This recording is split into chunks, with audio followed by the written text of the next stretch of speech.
The air inside the tiny apartment smelled faintly of old paint and instant noodles.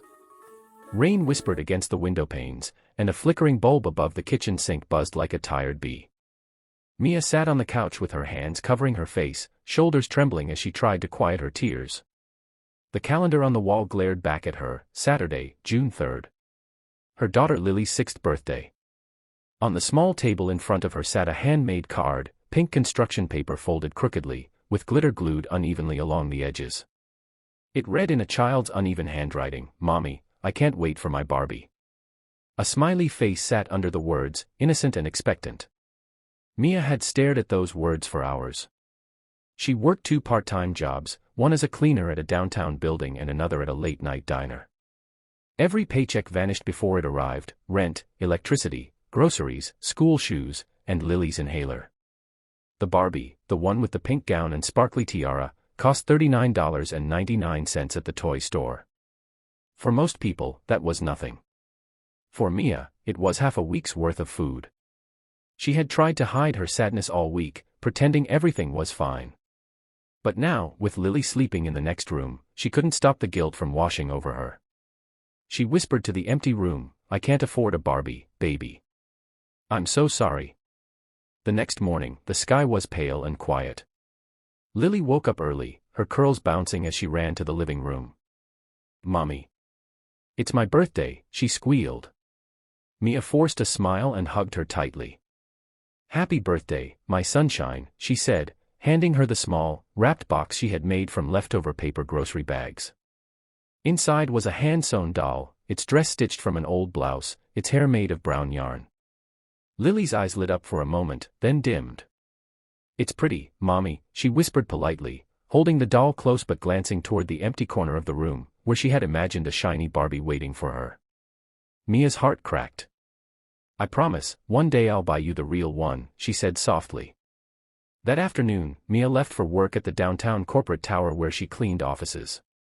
The elevators were shiny, the walls covered with gold-trimmed plaques listing the company's top executives.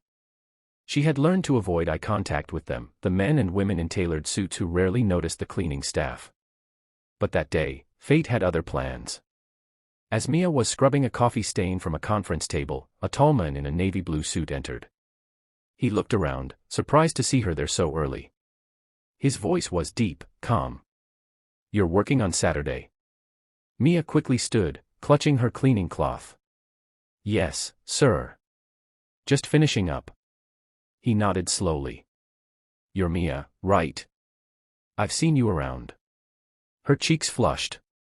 "Yes, Mr. Carter." Everyone in the building knew his name, Ethan Carter, the CEO of the company. A billionaire with a reputation for being cold and distant. He studied her for a moment, then noticed her swollen eyes.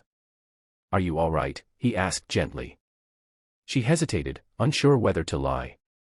"Just tired, sir." He didn't press further, but something in her tone made him pause. "You've got a daughter, right?" he said suddenly, recalling her mention from months ago when she'd once apologized for missing a shift because her child was sick. Mia nodded. "Yes, sir. It's her birthday today." "Ah," he said with a small smile. "That's special. What did you get her?" Mia froze. The truth caught in her throat. "A doll," she whispered. "Nice," he replied casually. "Kids love dolls." She forced a smile, but her eyes filled again. She wanted a Barbie, but her voice broke, and she turned away quickly. "I'm sorry, sir. I shouldn't." Ethan's expression softened. He was used to boardrooms, contracts, numbers, not emotions. But something about this woman's quiet pain tugged at a part of him he thought long buried. His own mother had been a single parent, working double shifts at a diner just to feed him and his sister. He remembered the nights she'd come home with blistered hands, smiling through exhaustion just so they wouldn't worry. He cleared his throat. Which Barbie did she want? Mia blinked, confused. The one in the pink dress, from the store on Fifth Avenue. She saw it through the window. Ethan nodded slowly. "All right.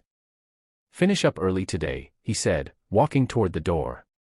"But sir, I—" "No buts," he interrupted. "That's an order. An hour later, Mia returned home, exhausted and still puzzled by his sudden kindness. When she opened the door, Lily was sitting on the couch, watching the rain outside. "Mommy, you're back," she said. But before Mia could respond, there was a soft knock at the door. She frowned and opened it cautiously. There, standing in the hallway, was a deliveryman holding a huge pink box wrapped with ribbons. "Delivery for Lily," he said cheerfully. "For Lily," Mia stammered. The man nodded, handing her the box along with a white envelope. Mia's hands trembled as she opened the envelope. Inside was a handwritten note on expensive stationery. "Happy birthday, Lily. Every princess deserves her crown. E.C." Mia gasped. She tore open the box, and inside was the exact Barbie, the one Lily had dreamed about, along with a matching pink playhouse set and extra outfits. "Mommy!" Lily screamed with joy, hugging the Barbie like treasure. "It's her. It's really her." Mia pressed her hand to her mouth, tears streaming down her cheeks. She looked at the note again, her heart pounding. Ethan Carter, the CEO, had sent this. But why? The next Monday, Mia went back to work, determined to thank him. She waited outside his office, nervous.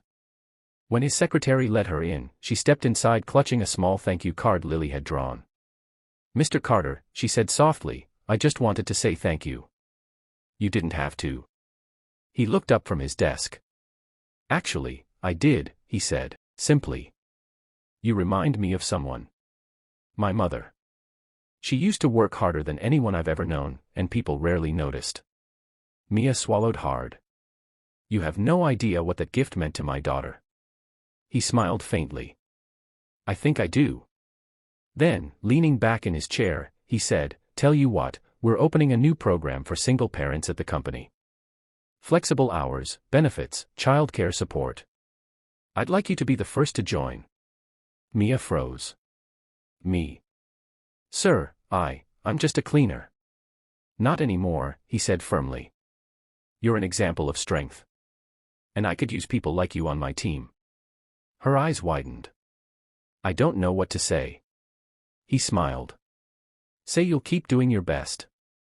And tell Lily I expect to see that Barbie's wardrobe expand every year." For the first time in years, Mia laughed, a sound full of light instead of exhaustion. She left his office feeling 10 feet taller. When she got home that evening, Lily ran into her arms, Barbie in hand. "Mommy, guess what? My teacher said Barbie can be anything she wants, even a boss." Mia smiled through happy tears. "Yes, baby. And so can you." That night, as she tucked Lily into bed, she whispered, "We might not have much, but we have faith. And sometimes, the world surprises you when you least expect it." She looked out the window at the city lights, the same city that had once felt so cold and cruel, and whispered a quiet prayer of thanks.